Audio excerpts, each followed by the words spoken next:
hari ini kan kita akan mengangkat topik terkait dengan pertolongan pertama gitu ya.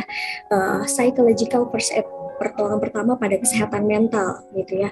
Apa sih yang perlu dilakukan gitu ya dalam menghadapi orang-orang yang mungkin memiliki luka batin gitu ya Mbak ya. Kenapa hal ini penting untuk dipelajari gitu ya? Karena memang seringkali gitu ya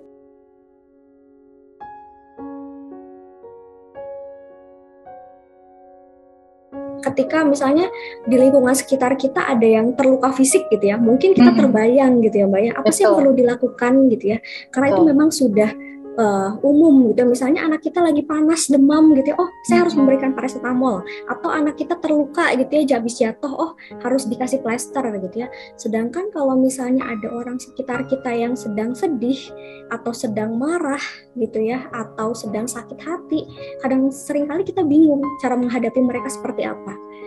Karena kita bingung cara menghadapi mereka seperti apa, seringkali juga kita kurang tepat penanganannya terhadap mereka. Kurang tepat tindakannya juga pada mereka. Dan pada saat tindakan kita kurang tepat terhadap mereka, wah jangan-jangan itu justru berdampak buruk bagi diri mereka. Yang akhirnya jangan-jangan gitu ya kondisi mereka jadi lebih buruk gara-gara kita bingung dalam membantu mereka, gara-gara kitanya salah memberikan tindakan kepada mereka juga. Seperti itu. Jadi menurut saya penting sekali untuk kita mengetahui bagaimana cara yang tepat dalam menghadapi gitu, membantu orang-orang di sekitar kita.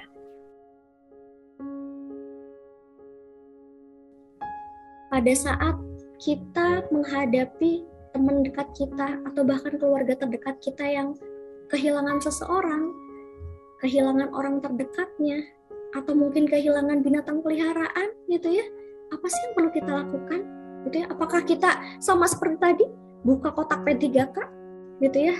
Sayangnya di kotak P3K itu nggak ada ya.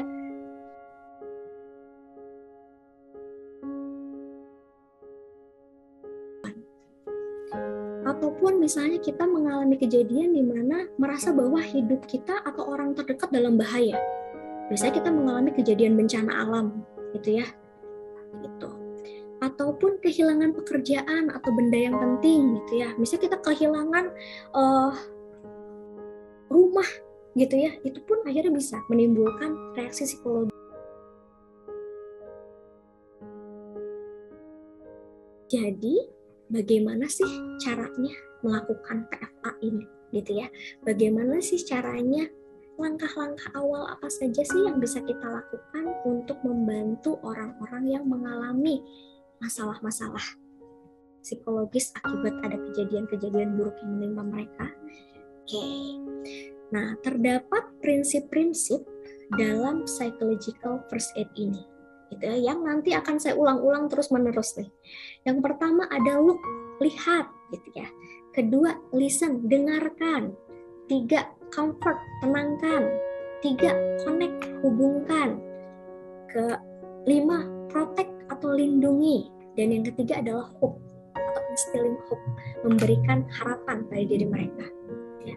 Konkretnya gimana sih yang perlu dilakukan gitu ya? Lihat apanya gitu ya, listen, dengarkan apanya gitu ya, tenangkan, bagaimana cara menenangkannya, akan saya jelaskan lebih lanjut. Oke. Yang pertama, look, lihat